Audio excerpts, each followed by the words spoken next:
Elezioni 2022-2022. Onorevole Flavio Tosi, ci può dare un commento sul vostro risultato elettorale, sul suo risultato elettorale, che è uno dei migliori del Veneto, ricordiamo, fra l'altro per il partito di Forza Italia, e se ci può anche fare magari qualche, chiamiamolo spoiler, soprattutto quello che ci si aspetta da questo governo e che cosa ritiene siano le priorità.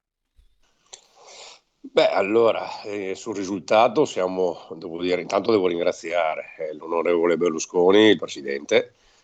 il coordinatore Tajani, la senatrice Ronzulli e Sì, anche Michele Zuin, che è il coordinatore del Veneto, perché un amico io anche sono lui. ufficialmente entrato in Forza Italia 3 mesi fa, sostanzialmente. Vero che con Forza Italia stavamo dialogando e collaborando anche con Michele Zuin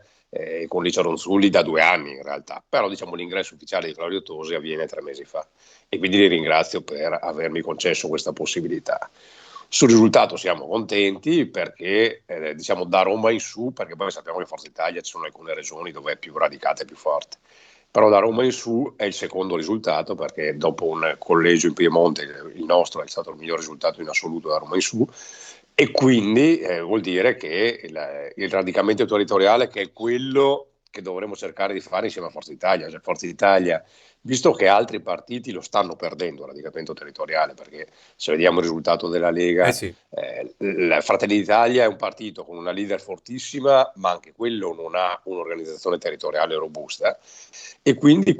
oggi c'è uno spazio enorme proprio in quel senso nel centrodestra per un partito che rimetta le radici in modo tale da rappresentare bene i comuni, le amministrazioni, gli imprenditori. Cioè, per fare un risultato, noi abbiamo fatto un buon risultato, su questo appunto siamo contenti, ma lo fai proprio stando in mezzo alla gente, con le imprese, cioè, dimostrando che ci sei. Se Forza Italia torna ad essere e ha la capacità di farlo un partito territoriale, può crescere ancora di più.